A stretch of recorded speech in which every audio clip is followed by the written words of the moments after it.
السلام عليكم ورحمة الله وبركاته.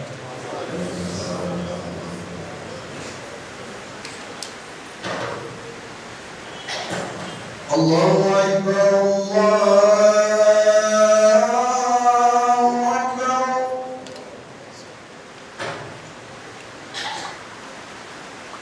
الله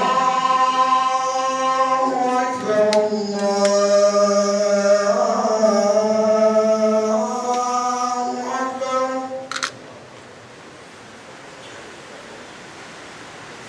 أشهد أن لا إله إلا الله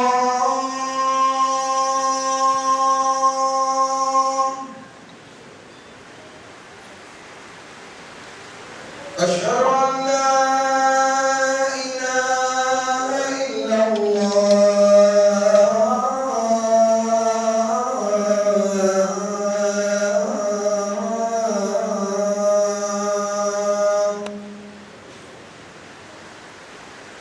أشهد أن محمدا رسول الله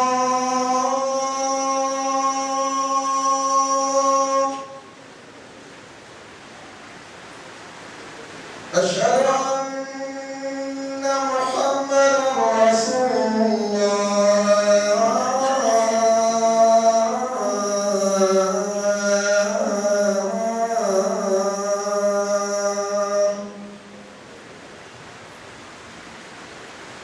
حي على الصلاة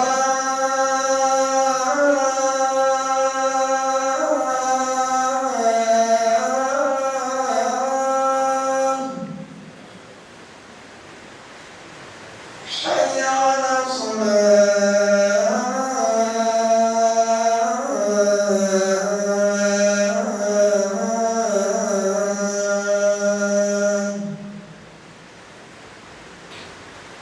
حي على الفلاح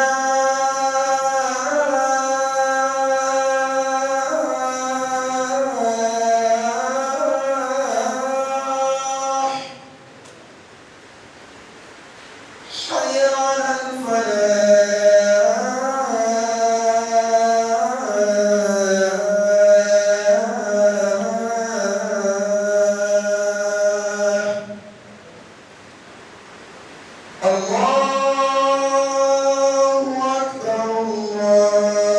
الله أكبر لا إله إلا الله الحمد لله الحمد لله رب العالمين. اللهم لك الحمد حتى ترضى، ولك الحمد إذا رضيت، ولك الحمد بعد الرضا، ولك الحمد أبدا أبدا. اللهم أنت الحق، وقولك حق، ووعدك حق، ولقاؤك حق، والساعة حق، والجنة حق، والنار حق، والنبيون حق، ومحمد عليه الصلاة والسلام حق. وأشهد أن لا إله إلا الله وحده لا شريك له، وأشهد أن محمدا عبده ورسوله صلى الله تعالى عليه وعلى آله وأصحابه ومن تبعهم بإحسان إلى يوم الدين. أما بعد، أيها المسلمون، أوصيكم ونفسي المقصرة بتقوى الله عز وجل. قال الله تبارك وتعالى: يا أيها الذين آمنوا اتقوا الله حق تقاته ولا تموتن إلا وأنتم مسلمون. ثم أما بعد، أيها المسلمون عباد الله، إن يوم القيامة يوم عصيب عسير، يوم عصيب عسير لشدة الأهوال. قال الله تبارك وتعالى: فذلك يومئذ يوم عسير على الكافرين غير يسير. وقال الله تبارك وتعالى: فتولى عنهم يوم يدعو الداعي إلى شيء نكر خشعا أبصارهم يخرجون من الأجداث كأنهم جراد منتشر مهطعين إلى الداع يقول الكافرون هذا يوم عسر. ولكن لقد بشرنا النبي صلى الله عليه وسلم عن 7 يذلهم الله تعالى في ظله ذلك اليوم، يوم الذي لا ظل إلا ظل الله تبارك وتعالى. ففي الحديث الذي رواه أبو هريرة رضي الله تعالى عنه قال النبي صلى الله عليه وسلم: 7 يذلهم الله تعالى في ظله يوم لا ظل إلا ظله: إمام عادل، وشاب نشأ في عبادة الله، ورجل قلبه معلق بالمساجد، ورجلان تحبا في الله واجتمعا عليه وتفرقا عليه، ورجل تصدق بصدقة فأخفاها حتى لا تعلم شماله ما تنفق يمينه، وفي رواية حتى لا تعلم يمينه ما تنفق شماله، ورجل دعته امرأة ذات شرف ومنصب فقال إني أخاف الله، ورجل دعا الله خاليا ففاضت عيناه، ورجل دعا الله خاليا ففاضت عيناه. رواه الإمام البخاري ومسلم. فالله نسأل أن يجعلنا منهم، وأن يجعلنا ممن يستمعون القول فيتبعون أحسنه، وأن يجمعنا في مستقر رحمته وفي دار مقامته إنه ولي ذلك ومولاه. Alhamdulillah. Après avoir loué Allah, le glorifier, le remercier, lui demander de répandre sa paix sur le sceau des prophètes et messagers, Muhammad sallallahu alayhi wa sallam, ainsi que sur sa famille, sur ses compagnons et sur quiconque qui suivra leur ligne de conduite jusqu'au jour de la rétribution. Alors, chers frères, chères sœurs en islam, j'invite votre honorable personnalité et ma modeste personne à la crainte d'Allah. Allah le Très-Haut nous dit: ô vous qui avez cru, craignez Allah de la meilleure des craintes et ne mourrez qu'en état de la pleine soumission. Serviteurs d'Allah, certainement le jour du jugement est un jour difficile. C'est un jour terrible. C'est un jour hors pair. C'est un jour qui remplit les humains avec les troubles, avec les inquiétudes, avec les paniques. Allah il nous dit à ce sujet: فَذَلِكَ يَوْمَئِذٍ يَوْمٌ عَسِيرٌ. Cela est un jour très difficile. عَلَى الْكَافِرِينَ غَيْرُ يَسِيرٌ. Sur les mécréants, il n'est pas du tout facile. Et Allah subhanahu wa ta'ala, il nous dit dans un autre passage: فَتَوَلَّ عَنْهُمْ يَوْمَ يَدْعُ الدَّاعِ إِلَى شَيْءٍ نُكُرٍ. Détourne-toi d'eux en s'adressant à son messager Le jour où l'appeleur les appellera pour venir à une chose très terrible. L'appeleur ici, il s'agit de l'ange Israfil. Celui-là qui va souffler dans le clairon à la fin du monde. Et va ressouffler également pour le début du jugement. Allah a dit le jour où il appellera les gens. Pour aller à cette réalité. يوم يدعو الداعي إلى شيء نكر خش عن أبصارهم يخرجون من الأجداث كأنهم جراد منتشر.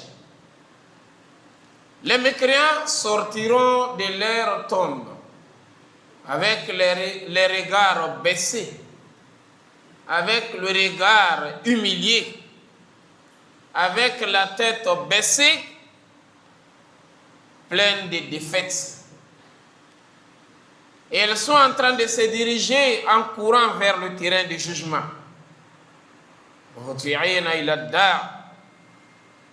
Et elles sont en train de suivre l'appeleur. Ils suivent l'appeleur qui est l'ange Israfil qui a appelé en soufflant dans le clairon. Elles seront guidées par des anges pour les amener sur le terrain de jugement. يقول الكافرون mais les mécréants diront هذا يوم عسير. Ceci est un jour très difficile.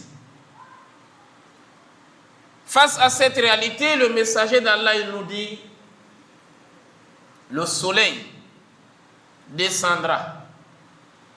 Le soleil sera déplacé et on va l'amener au niveau des têtes des humains. De sorte que, à cause de la chaleur, les têtes des êtres humains vont bouillir comme de l'eau dans la marmite. Et les suaires vont former des mares d'eau. L'homme est debout dans l'eau. D'où vient cette eau? C'est sa suaire qui a coulé de son corps qui a formé cette eau. Il y a certaines personnes dont la sueur arrive au niveau de leurs chevilles. D'autres, ça monte jusqu'aux genoux. D'autres, voilà, la sueur est arrivée à son milieu. Une partie est dans l'eau, une autre partie hors de l'eau. D'autres, la sueur monte jusqu'au niveau de leur gorge, de leur cou. Il n'y a que la tête qui se fait voir. Et d'autres, le messager d'Allah a dit, et elles seront même avalées dans leur sueur. Qu'Allah nous préserve. Face à cette réalité, le messager d'Allah nous parle de 7 types de personnes, 7 catégories de personnes qui ne vont même pas voir le soleil de ces jours. À plus forte raison, subir la chaleur. Nous devons nous arranger pour être dans ces groupes. Au minimum, si tu ne te retrouves pas dans tous les 7, tu peux être dans 6, 5. Arrange-toi quand même pour que tu sois classé dans l'une de ces catégories dont nous allons citer maintenant. Le messager d'Allah nous dit, Imamun Adil, un chef honnête, un dirigeant juste, un leader correct, un gouverneur qui n'accepte pas de corruption. Allah subhanahu wa ta'ala t'a donné l'autorité. Et l'autorité vient de la part d'Allah. Qulillahumma malikal mulk, tu'til mulka man tasha. La royauté entière appartient à Allah. N'obtiendra d'autorité que celui qu'Allah a voulu qu'il soit autoritaire sous sa royauté. Être chef, c'est donné par Allah. Mais nous devons savoir le gérer. Le messager d'Allah a dit, celui qui est chef, celui qui est gouverneur, il est leader, s'il est équitable, il est juste, il est honnête dans sa chefferie, ce dernier-là ne va pas voir la chaleur du jour du jugement. On peut être le chef de sa tribu, chef de la famille, on est chef d'une association, d'une organisation, on est gouverneur d'une ville, on est président de la République. Tout cela rentre dans le cadre d'un chef honnête. Il faut être juste avec tes gouvernés dans leur gestion et dans la façon de trancher entre eux lorsqu'ils ont des problèmes. Ne regarde pas celui-là, c'est un proche parent et l'autre là, il vient de loin. Mais il faut être équitable dans le jugement. Les chefs, s'ils sont justes, ça amènera les gouvernés à être justes. Dans le messager d'Allah a dit, c'est lui qui dirige une communauté. Il est imam, il est guide, il est leader, il est chef, il est gouverné, il est gouverneur. S'il est équitable, il est juste, Allah va l'épargner, Allah va l'écarter de la chaleur de ses jours. Ça, c'est la première catégorie. La deuxième catégorie, le messager d'Allah, il nous dit Washabun nasha'a fi ibadatillah. Un jeune qui a passé sa jeunesse dans l'adoration d'Allah. Il est jeune, mais c'est lui qui est dans les mosquées. C'est lui qui jeûne. Il est en train de mémoriser le Coran. Allah lui a facilité les moyens, c'est lui qui est en train de donner de l'aumône dans sa jeunesse. Car c'est comme ça se dit chez nous, le moment de la jeunesse, c'est le moment de la folie. Et un jeune, quand il a les moyens, c'est comme il y a deux folies qui se sont réunies sur lui. Parce qu'avoir les moyens également, c'est une folie. Il a l'argent, il est jeune. Si celui-là arrive à s'obtenir droit, le messager d'Allah a dit, il ne va pas voir la chaleur du jour du jugement. Un jeune qui s'attache, qui s'accroche à l'adoration d'Allah subhanahu wa ta'ala. Allah, il aime ça. On a de la force, on a les moyens, on a la capacité pour désobéir à Allah. Mais on abandonne cela, on vient adorer Allah dans sa jeunesse. Allah subhanahu wa ta'ala, il va l'épargner, il va l'écarter, il va l'éloigner du soleil du jour du jugement. N'attends pas que tu puisses vieillir, comme d'autres mettent dans leurs projets. Lorsque je vais atteindre tel âge, je vais en ce moment me redresser. La première des choses, si tu as atteint l'âge, tu t'es redressé sans te repentir, tout ce que tu as fait dans la jeunesse reste gravé dans ton dossier. Tu étais jeune, tu as désobéi à Allah. Là, tu as vieilli, tu as abandonné. Mais tu ne t'es pas repenti. Les péchés restent. Ça, c'est la première conséquence lorsqu'on attend. La deuxième conséquence, tu n'as aucune garantie de vieillir sur la terre. Il y a des enfants qui meurent le jour de leur naissance. Toi, tu te mets dans le programme, je vais atteindre d'abord tel âge. Mais tu as quelle garantie d'atteindre tel âge? Si tu meurs avant l'âge, ça aussi, c'est une conséquence.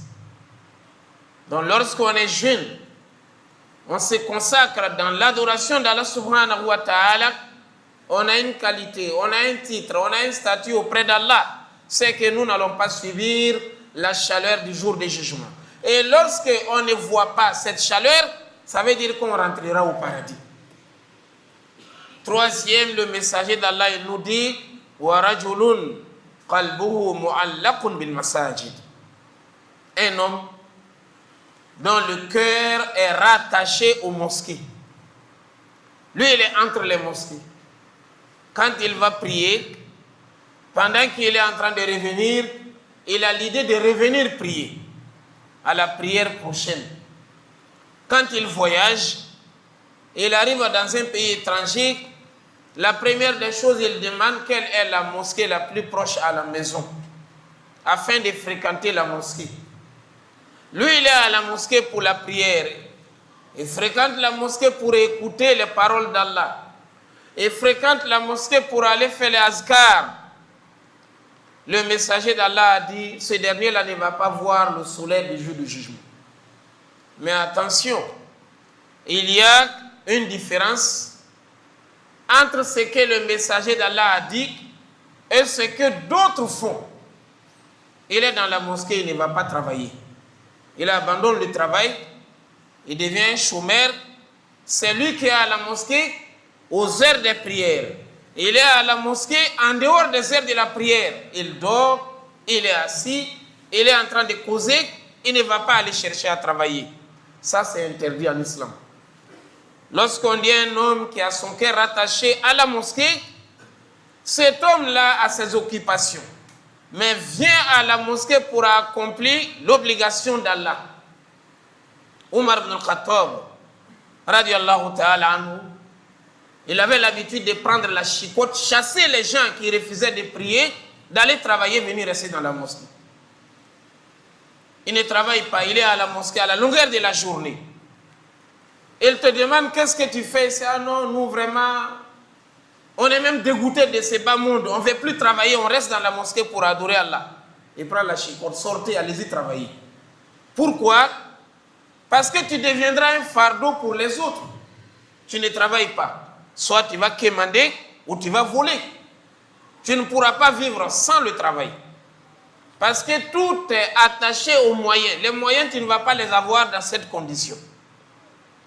Et encore moins, ceux aussi qui fréquentent les mosquées mais ne respectent pas les mosquées. Ne donnent pas aux mosquées leurs droits. Il est dans la mosquée, c'est lui qui est en train de causer à haute voix, de déranger les autres. Il est dans la mosquée, il y a des cours qui se font, il y a des prêches qui se font. Mais lui, il est en train de causer librement et délibérément, il s'en fout, il dérange ses voisins. Dans ça, tu ne vas avoir que des péchés. Ça ne rentre pas dans le cadre de ce que le messager d'Allah a dit. Et surtout, ça c'est beaucoup fréquent dans nos mosquées. Des musulmans qui sont dans la mosquée, il prend le téléphone, il appelle, ou bien on est en train de l'appeler, et il répond, il dit tout et rien au téléphone. D'autres même se permettent d'injurier au téléphone pendant qu'il est dans la mosquée. Ses frères sont là en train de faire des invocations, il les dérange. Ils sont en train de lire le Coran, il les dérange. Dans sa causerie, dans sa communication au téléphone. D'autres sont en train de faire des prières surrogatoires, il est en train de les déranger. Il est mieux en ce moment de sortir de la mosquée que de rester dans la mosquée. Parce que tu ne vas faire qu'accumuler les péchés au lieu des récompenses. Alors, chers frères en islam, la mosquée, c'est la maison d'Allah. Quand on rentre dans la mosquée, voilà un imam, voilà un oustaz qui est en train de prêcher, tu ne vas pas prêter l'attention. Tu ne vas pas rester dans le silence à cause de celui qui parle. Mais tu vas rester dans le calme à cause de la parole qui sort de sa bouche. Ou bien à cause de l'endroit qui est la maison d'Allah. Mais ça, c'est négligé. Tout à l'heure, là, la prière de Maghrib, essaie de voir un peu. Pendant qu'on est en train de faire le tafsir, il y a un clan là, il y a un groupe de l'autre côté, on est en train de traiter les affaires. D'autres même, ils s'assoient, donner le dos à celui qui parle. Et regardent l'autre côté en train de causer avec les gens. Nous avons parlé dans nos prêches entre Maghrib et Isha, surtout plusieurs fois. Mais nous mettons encore l'accent là-dessus dans la khutbah. Et ça s'est fait dans le passé. Ce n'est pas une bonne manière. Imam Malik, rahimahullah ta'ala, étant dans la mosquée du prophète Muhammad sallallahu alayhi wa sallam, s'il voyait quelqu'un en train de parler pendant qu'il donne les cours et il arrête les cours, il dit, respecte la parole d'Allah.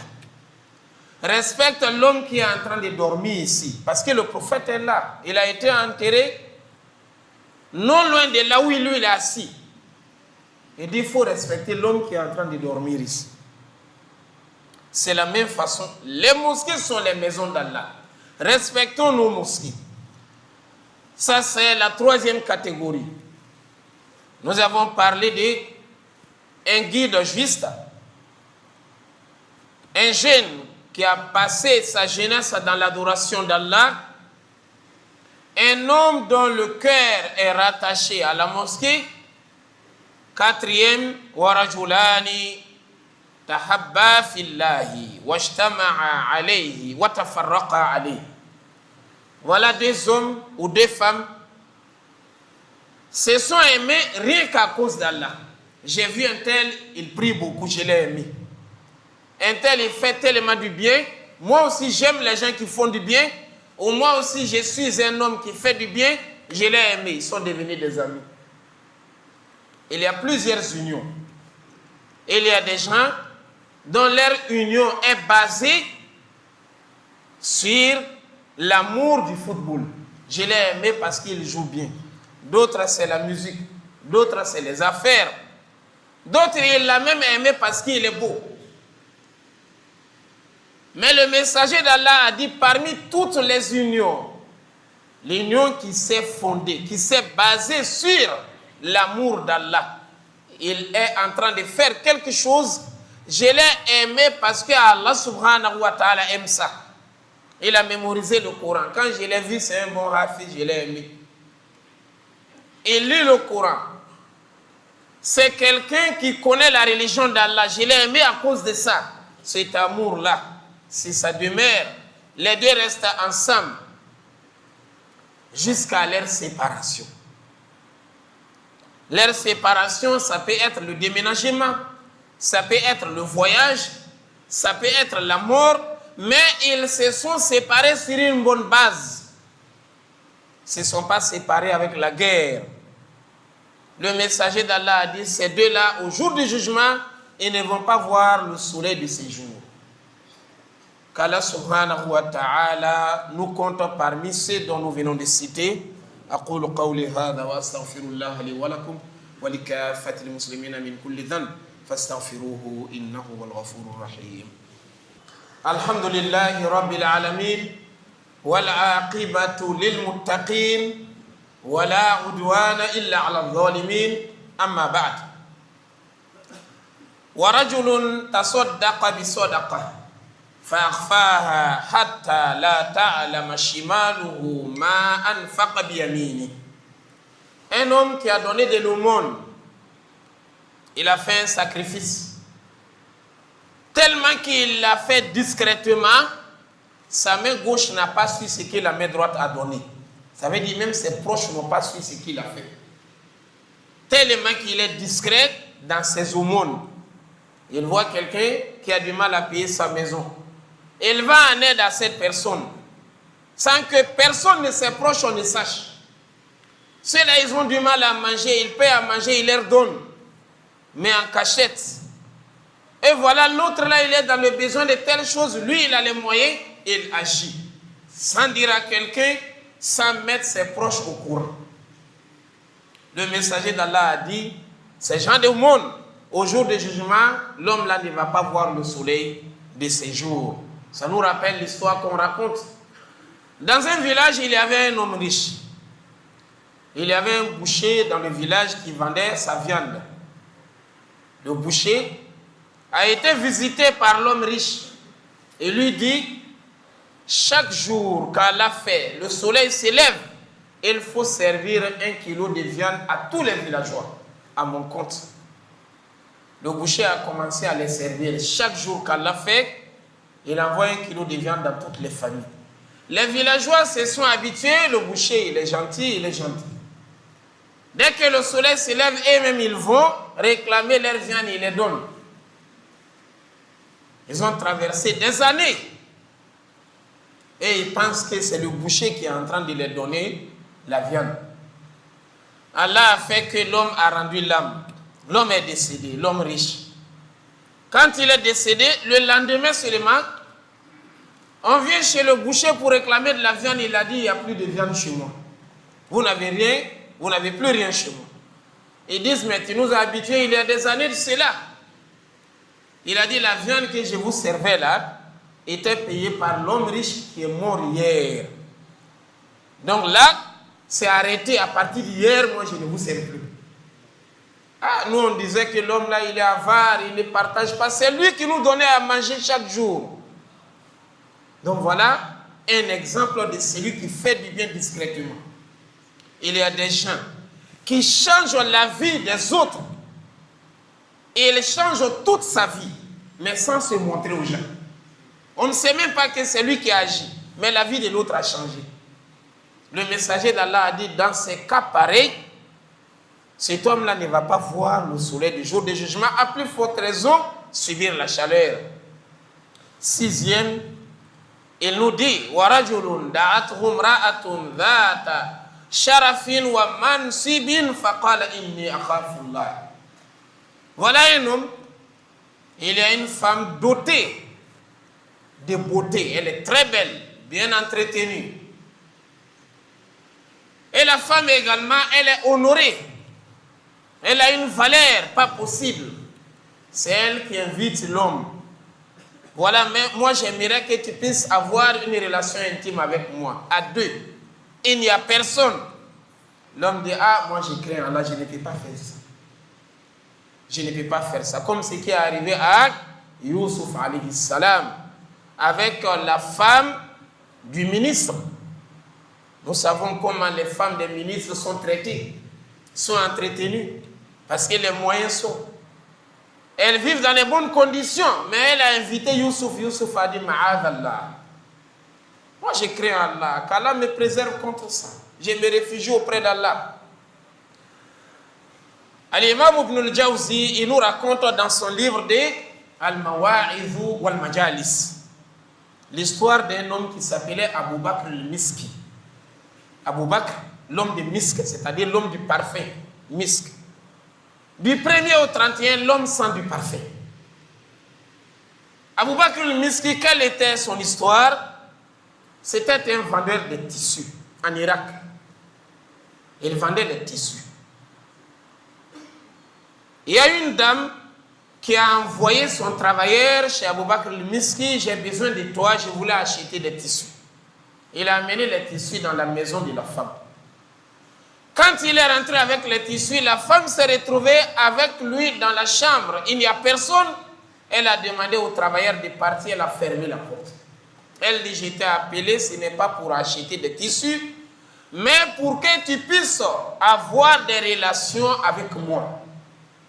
Et tu es obligé de le faire. Si tu ne le fais pas, je vais te créer des problèmes.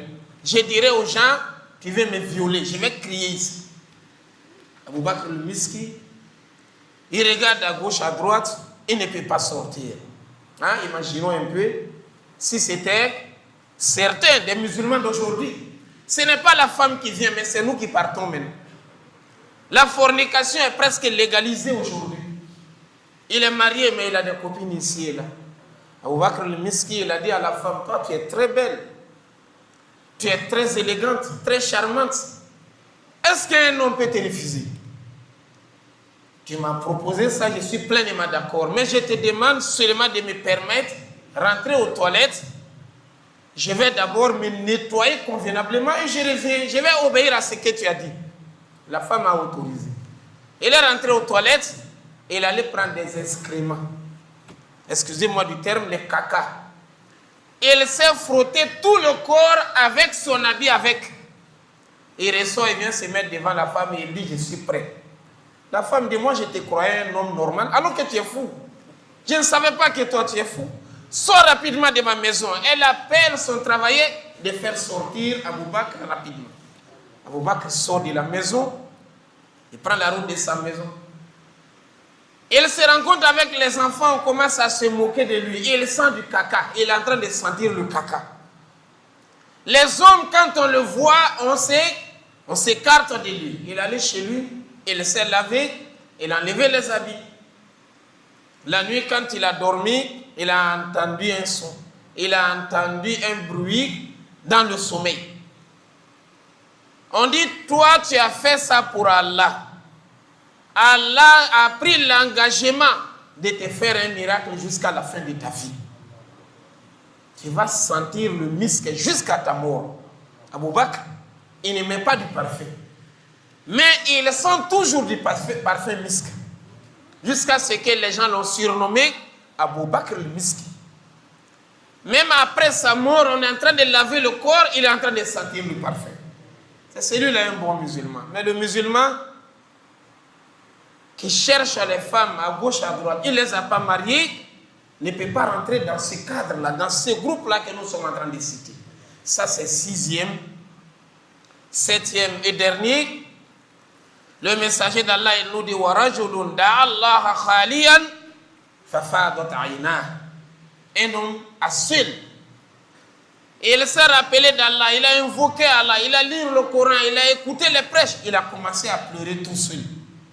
Celui-là, le messager d'Allah a dit non. La pleure qu'il fait là va l'écarter de la chaleur du jour du jugement. Il ne peut pas voir la chaleur du jour du jugement. Mais imaginons un peu. Aujourd'hui, ce qui nous fait pleurer, c'est lorsqu'on entend certaines musiques. Ah, l'ancien temps. Lorsqu'on était jeune, il est en train de remuer même la tête. Des fois, il est en train de bouger les pieds. Ah, la musique là me rappelle beaucoup de choses. Mais ça, là, tu vas les rendre compte devant Allah. Parce que ça veut dire, toi, tu n'as même pas regretté ton mal que tu as fait. Tu n'as pas regretté.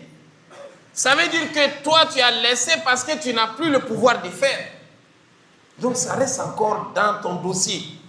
Même si tu fais beaucoup de hajj, beaucoup de jeûnes du ramadan, tant que tu ne te repens pas, regretter le passé, ça reste dans tes dossiers. Alors, chers frères en islam, il est l'heure. Nous demandons à Allah subhanahu wa ta'ala d'accepter nos adorations, de pardonner nos péchés.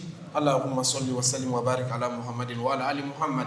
كما صليت وسلمت وباركت على إبراهيم وعلى آل إبراهيم في العالمين إنك حميد مجيد وآخر دعوانا أن الحمد لله رب العالمين. أشهد أن محمدا رسول الله. حي على الصلاة حي على الفلاح قد قامت الصلاة قد قامت الصلاة. الله أكبر الله أكبر لا إله إلا الله. استووا استقيموا واعتدلوا تراصوا يرحمكم الله. الله أكبر.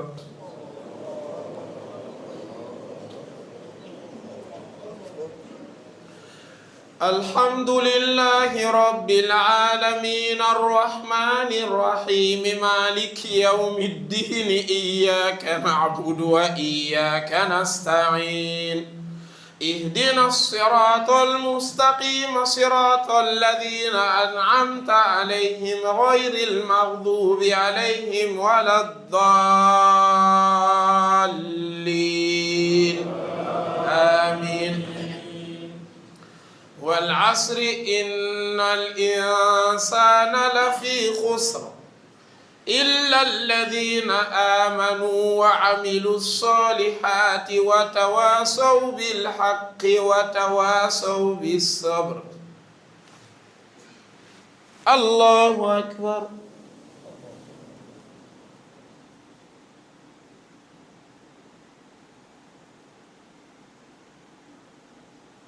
سمع الله لمن حمده.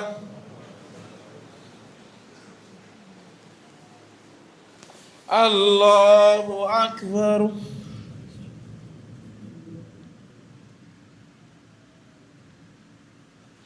الله أكبر.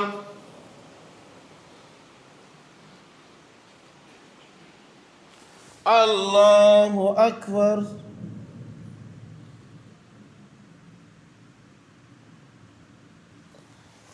الله أكبر. الحمد لله رب العالمين الرحمن الرحيم مالك يوم الدين إياك نعبد وإياك نستعين اهدنا الصراط المستقيم صراط الذين أنعمت عليهم غير المغضوب عليهم ولا الضالين آمين. إذا جاء نصر الله والفتح ورأيت الناس يدخلون في دين الله أفواجا فسبح بحمد ربك واستغفره إنه كان توابا. الله أكبر.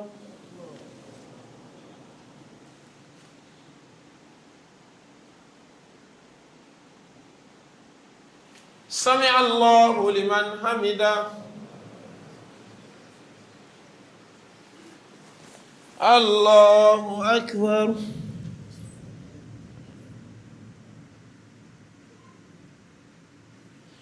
الله أكبر.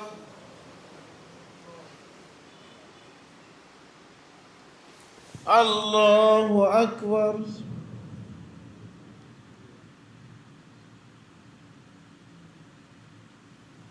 الله أكبر.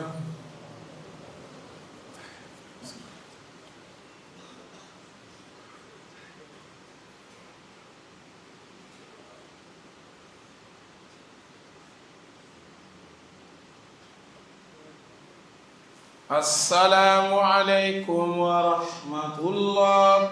السلام عليكم ورحمة الله.